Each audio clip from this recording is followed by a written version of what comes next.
Hello friends, आज हम बात करेंगे क्लास 8 की जो हमारी एनसीईआरटी है ज्योग्राफी की। उसमें हमने पिछले 3 चैप्टर को कंप्लीट कर चुके हैं। ये मेरा चौथा चैप्टर है जिसका नाम है कृषि। ठीक है, इसको पढ़ने से पहले इसका एक बार रेफरेंस देख लेते हैं कि इसमें हम बेसिकली क्या पढ़ने वाले हैं। इसमें हम बात करेंगे कि जो कृषि की जो प्राथमिक क्रियाएँ हैं वो बेसिकली कौन सी क्रियाएँ हैं, जो द्वितीयक क्रियाएँ होती हैं वो कौन सी हैं, और विश्व स्तर पर जो प्राथमिक क्रियाएँ की जाती हैं उनके बारे में जानेंगे कि जो कृषि है वो विश्व स्तर पर किन किन देशों में की जाती है। यहाँ पे हम बात करेंगे एग्रीकल्चर, सेरीकल्चर, पिसीकल्चर, विटीकल्चर और हार्टिकल्चर के बारे में जानेंगे। जो कृषि तंत्र के प्रक्रिया हैं कि किस प्रकार किसान जो है वो फसलों का उत्पादन करते हैं, उसमें कौन कौन से इंस्ट्रूमेंट यूज होते हैं। ठीक है, कृषिगत जो भूमि की कृषि पद्धति है, जो भौतिक कृषि पद्धति है उसके बारे में देखेंगे। कृषि की जो प्रकार हैं जिसमें निर्वाह कृषि और वाणिज्यिक कृषि आती हैं, इन निर्वाह कृषि के बारे में भी देखेंगे। ठीक है, इसके बाद से हम देखेंगे कि जो स्थानांतरित कृषि हैं वो क्या हैं, जल प्रवासी पशुचालन जो है वो क्या है, वाणिज्यिक कृषि के बारे में भी देखेंगे, वाणिज्यिक अनाज कृषि के बारे में देखेंगे और मिश्रित कृषि के बारे में भी देखेंगे। और नेक्स्ट में हम देखेंगे कि रोपण कृषि क्या है। ठीक है, जो मुख्य फसलें हैं जिसमें चावल, गेहूँ, मिलेट, मक्का, कपास, ठीक है, पटसन, काफ़ी, इस प्रकार की जो हमारी फसलें हैं इनके लिए कौन कौन से वातावरण की आवश्यकता होती है, किस देशों में ये मुख्य रूप से उगाए जाते हैं, इनके बारे में भी हम डिटेल से इसमें एनालिसिस करेंगे। कृषि का विकास किस प्रकार हुआ, इसमें भारत का जो एक फार्म है और अमेरिका का एक फार्म है उससे तुलना की गई है कि भारत में किस प्रकार की फैसिलिटी दी जाती है, किसानों के लिए कौन सी परेशानियां हैं उनके बारे में देखेंगे। ठीक है, यहाँ पे हम लास्ट में इसमें जो क्वेश्चन दिए गए हैं डिटेल से इसका एनालिसिस करेंगे। ठीक है, अब आते हैं टॉपिक पे। गुरप्रीत, मधु और टीना एक गांव से गुजर रहे थे। वहाँ उन लोगों ने किसान को खेत की जुताई करते हुए देखा। किसान ने उन लोगों से कहा कि वह गेहूं की बुआई करने जा रहा है और मृदा को अधिक उपजाऊ बनाने के लिए अभी खाद डाला है। उसने बच्चों से कहा कि गेहूं मंडी में अच्छी कीमत पर बिकेगा, जहाँ से उसे आटे में परिवर्तित करके कारखानों में डबल रोटी और बिस्कुट बनाने के काम के लिए उसको ले जाया जाता है और ले जाया जाएगा। पौधे से परिष्कृत उत्पाद तक के रूपांतरण में 3 प्रकार की आर्थिक क्रियाएं सम्मिलित हैं। इसमें प्राथमिक क्रियाएं होती हैं, द्वितीयक क्रियाएं होती हैं और तृतीयक क्रियाएं होती हैं। हम इसमें जानेंगे कि प्राथमिक क्रियाएं क्या होती हैं, द्वितीयक क्रियाएं क्या होती हैं और लास्ट में जानेंगे कि तृतीयक क्रियाएं जो होती हैं वो क्या होती हैं। जो प्राथमिक क्रियाएं होती हैं, प्राथमिक क्रियाओं के अंतर्गत सभी क्रियाओं को शामिल किया जाता है जिनका संबंध प्राकृतिक संसाधन के उत्पादन और निष्कर्षण से है। इसमें कृषि, मत्स्यन और संग्रहण इसके उदाहरण हैं। यानी जो हम लोग कृषि करते हैं, जो लोग मछली पकड़ते हैं और जो इसका संग्रहण करते हैं वो कृषि संसाधन के प्राकृतिक जो क्रियाएँ होती हैं उसमें शामिल होते हैं और उनके एक अच्छे उदाहरण भी हैं।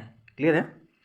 अगर हम द्वितीय क्रियाओं की बात करें तो उनमें संसाधनों के प्रसंस्करण से संबंधित हैं, यानी उसको और अधिक बेहतर ढंग से उनको बनाना। अगर हम इसके एग्जाम्पल की बात करें तो इसमें इस्पात निर्माण, डबल रोटी पकाना और कपड़ा बुनना ये इन क्रियाओं में शामिल है। इस्पात बनाना क्या होता है कि जब हम कोई लोहा लेते हैं और लोहे को अच्छे तरीके से पिघला करके गर्म लोहे के रूप में एक अलग अलग जो वस्तुएं बनती हैं उसमें परिवर्तित करते हैं। ठीक है, तो वो हमारा द्वितीय प्रक्रियाएँ होती हैं। लेकिन जो हमारा ये लोहा है ये हमारी प्राकृतिक क्रियाओं में शामिल है। ठीक है, वहीं अगर हम डबल रोटी की बात करें तो आप इसको पावरोटी के रूप में इसको आपने मार्केट में कभी ख़रीदा होगा, खाते भी होंगे। तो जो पावरोटी बनता है ये हमारा जो कृषि जो उत्पाद बनाते हैं जैसे अनाज, गेहूँ जो होता है उससे ये प्रसंस्कृत करके पावरोटी के रूप में बनाया जाता है। जो पावरोटी है ये हमारा द्वितीय प्रक्रियक है, लेकिन जो अनाज है वो हमारा प्राथमिक क्रिया है। क्लियर है। उसी तरीके से जो कपड़ा बुनना होता है, कपड़ा बुनने के लिए हमें ऊन की आवश्यकता होती है। तो जो भेड़ों से हमें ऊन निकाला जाता है वो हम कपड़ा बनाते हैं। तो जो भेड़ है इससे जो ऊन निकलता है वो हमारी प्राथमिक क्रिया है, लेकिन जो कपड़ा यहाँ पे बनाया जाता है वो हमारी द्वितीय क्रिया है। ठीक है, आई होप आपको क्लियर हो गया होगा। ठीक है, इसमें आता है बात अब तृतीय क्रियाओं के बारे में। यहाँ दिया है कि तृतीय क्रियाएँ प्राथमिक क्रियाएँ और द्वितीय क्षेत्र के सेवा कार्यों में जो सहयोग प्रदान करती है, यानी कि उसके मार्केटिंग में जो काम होता है उसमें सहयोग करती है। उसके लिए हमें क्या होती है, उसमें यातायात के लिए, व्यापार के लिए, बैंकिंग, बीमा, विज्ञापन, इन सारी क्रियाओं में जो चीज़ शामिल होता है उन्हें हम तृतीय क्रियाएँ कहते हैं। ठीक है, अगर हम तीनों क्रियाओं को एक में समझने का प्रयास करें तो जैसे हम कृषि करके अनाज का उत्पादन करते हैं, ठीक है, यहाँ से उसके बाद से इसका प्रसंस्करण करके हम बनाते हैं पावरोटी। ठीक है, और ये पावरोटी हम मार्केटिंग के जरिए जो बाज़ार में पहुँचाते हैं। ठीक है, अब बाज़ार में पहुँचने के लिए हम क्या क्या यूज करते हैं, हम ट्रांसपोर्टेशन सिस्टम का यूज़ करते हैं, हम मार्केटिंग का यूज़ करते हैं, जो यातायात होता है उसका यूज़ करते हैं, विज्ञापन का यूज़ करते हैं। इन सारी क्रियाओं में जो शामिल होती हैं उन्हें हम तृतीय क्रियाएँ कहते हैं। और जो ये पावरोटी बना है ये हमारा द्वितीय क्रियाएँ होती हैं, ठीक है। और ये हमारा प्राइमरी क्रियाएँ होती हैं, यानी कि अनाज जो है, ठीक है। आई होप आपको क्लियर हो गया होगा, ठीक है। अब यहाँ पे बात आता है कि कृषि एक प्राथमिक क्रिया है, ठीक है। फसलों, फलों, सब्जियों, फूलों को उगाना और पशुधन पालन इसमें शामिल है। विश्व में 50% लोग जो हैं वो कृषि से संबंधित क्रियाओं में संलग्न हैं, यानी कि जो विश्व में 50% लोग हैं वो कृषि का कार्य करते हैं। भारत की 2/3 जनसंख्या अब भी कृषि पर ही निर्भर है। अब यहाँ बात है नेक्स्ट में कि आप नोटिस किए होंगे कि अनुकूल स्थलाकृतियाँ, मृदा और जलवायु कृषि क्रियाकलाप के लिए अनिवार्य है। यानी हम जो कृषि का काम करते हैं उसके लिए हमें अनुकूल भूमि की आवश्यकता होती है, अनुकूल मृदा की आवश्यकता होती है और अनुकूल जलवायु की भी आवश्यकता होती है। क्लियर है।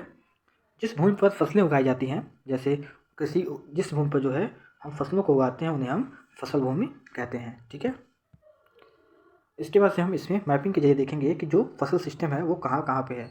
उसके पहले यहाँ पे एक एडिशनल फैक्ट दिया हुआ है कि जो एग्रीकल्चर शब्द है उसकी उत्पत्ति कैसे हुई।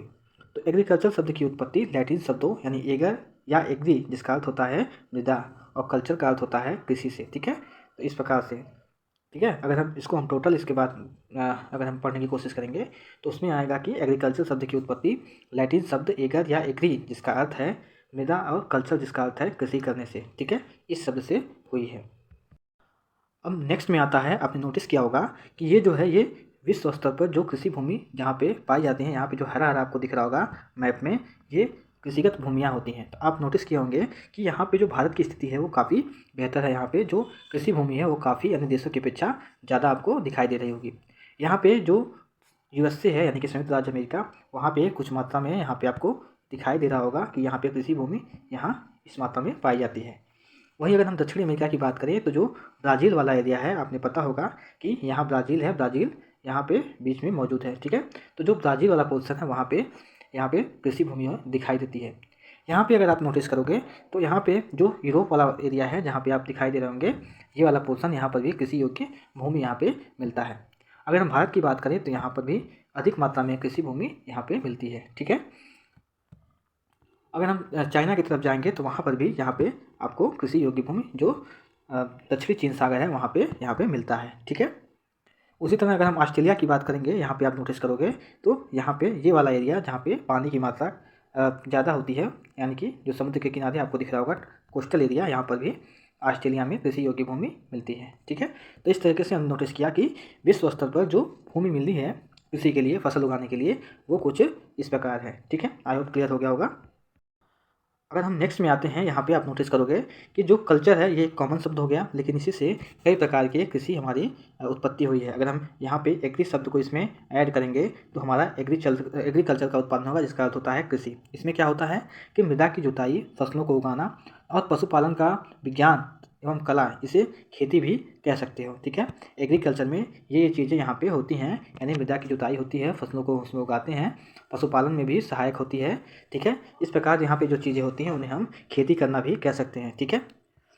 अगर हम सेरी जो एक टर्म है उसमें अगर हम कल्चर को जोड़ देते हैं, ऐड कर देते हैं, तो उसमें आता है हमारा सेरीकल्चर। सेरीकल्चर आप नोटिस करोगे तो इसका जो अर्थ होता है वो रेशम उत्पादन से संबंधित है, यानी इसमें रेशम के कीटों का वाणिज्यिक पालन इसमें किया जाता है। यह कृषक की आय में पूरक के रूप में हो सकता है, यानी एक तरफ आदमी कृषि भी कर सकता है और एडिशनल के तौर पे उसमें हम सेरीकल्चर का भी कर सकते हैं, ठीक है। इसका भी हम काम कर सकते हैं, ठीक है, एडिशनल के तौर पे। अगर हम नेक्स्ट में नोटिस करें तो यहाँ पे आपको दिखा रहा होगा पीसी, ठीक है। इसमें अगर हम ऐड करेंगे कल्चर को तो ये हमारा आता है पीसी कल्चर। इसका जो मीन्स होता है वो मत्स्य पालन होता है। विशेष रूप से निर्मित तालाबों और पोखरों में हमारा मत्स्य पालन होता है। आपने नोटिस किया होगा कि गाँवों और शहरों में जो मत्स्य पालन होता है उसको एक तालाब और नदी में जो है उनका उत्पादन किया जाता है, उनको चिलाया जाता है और उसके बाद से उनकी मार्केटिंग की जाती है, ठीक है। अगर हम नेक्स्ट में आते हैं, आपने नोटिस किया होगा कि वीटी और उसमें अगर हम कल्चर जोड़ेंगे तो हमारा हो जाएगा विटीकल्चर। तो विटीकल्चर का जो अर्थ होता है वो हमारा द्राक्षा कृषि यहाँ पे आपको दिख रहा होगा। इसका मतलब होता है कि जहाँ पे अंगूरों की खेती होती है वहाँ को विटीकल्चर कहते हैं। उसके बाद से हमारा जो नेक्स्ट आता है वो है हर्टी में अगर हम कल्चर ऐड करेंगे तो ये हमारा हर्टिकल्चर हो जाएगा। इसका जो मीन्स होता है वो उद्यान कृषि, यानी वाणिज्यिक उपयोग के लिए सब्जियों तथा फूलों और फलों को जहाँ पे उगाया जाता है उन्हें हम हॉर्टिकल्चर का नाम ले लेते हैं। ठीक है, ये जो हमारा पोर्शन है ये काफ़ी इंपॉर्टेंट है। कई बार मल्टीपल एग्जाम में आ जाता है कि एग्रीकल्चर का मतलब क्या होता है, या सेरीकल्चर में किनका उत्पादन किया जाता है, या पिसीकल्चर में किसका उत्पादन किया जाता है। ठीक है, विटीकल्चर में किसका उत्पादन किया जाता है, और लास्ट में हॉर्टिकल्चर का किस में उत्पादन किया जाता है। ठीक है, अब जो मेरा नेक्स्ट में है वो क्या है कि कृषि तंत्र बेसिकली क्या होते हैं। आपने नोटिस किया होगा कि कृषि या खेती को करना एक तंत्र के रूप में देखा जा सकता है। इसके महत्वपूर्ण निवेश जो होते हैं उसमें बीज आते हैं, उर्वरक आते हैं, मशीनरी आती है और श्रमिक आती हैं। इसमें बेसिकली कहने का क्या मतलब है कि जब हम कृषि करते हैं तो उसके जो मल्टीपल पॉइंट होते हैं, जो इंस्ट्रूमेंट कह सकते हो, उसमें हमारा बीज आता है, उसमें हमारा मशीनरी आता है, उसमें उर्वरक आता है, उसमें जो हम लोग श्रम के रूप में कार्य करते हैं श्रमिक भी उसमें आते हैं।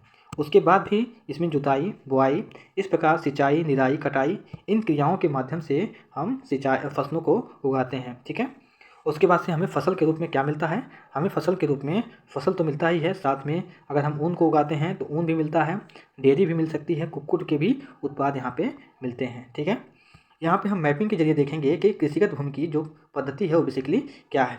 आपको यहाँ पे दिख रहा होगा कि ये किसान है, यहाँ पे इसने फसल को बोई हुई है। ठीक है, अब इसमें क्या क्या हुआ होगा, इसमें ये निवेश के तौर पे यहाँ पे लगाया है मशीनरी, यानी कि जिसके माध्यम से जुताई हुई है, यानी ट्रैक्टर।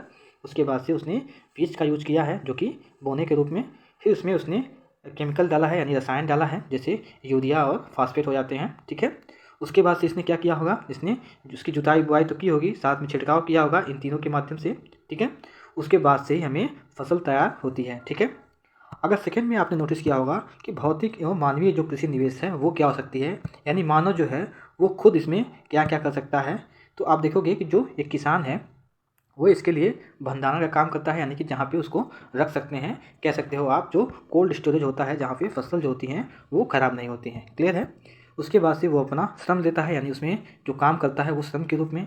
उसके बाद से जो यहाँ पे मशीनरी ये लगाता है, जो रसायन लगाता है। ठीक है, और जो भौतिक निवेश है, भौतिक निवेश में हम कह सकते हैं कि भौतिक निवेश के तौर पे सूर्य उसको प्रकाश देता है, वर्षा उसको पानी देती है। ठीक है, मृदा में उसको बोता है, और जो ढाल होती है यहाँ पे देख सकते हैं। ठीक है, इस तरीके से जो भौतिक हमारे निवेश हैं वो भी फसल उगाने में अपनी महत्वपूर्ण भूमिका अदा करते हैं। ठीक है, अब जो है यहाँ पे आता है, अब नेक्स्ट में आता है हमारा कृषि के प्रकार।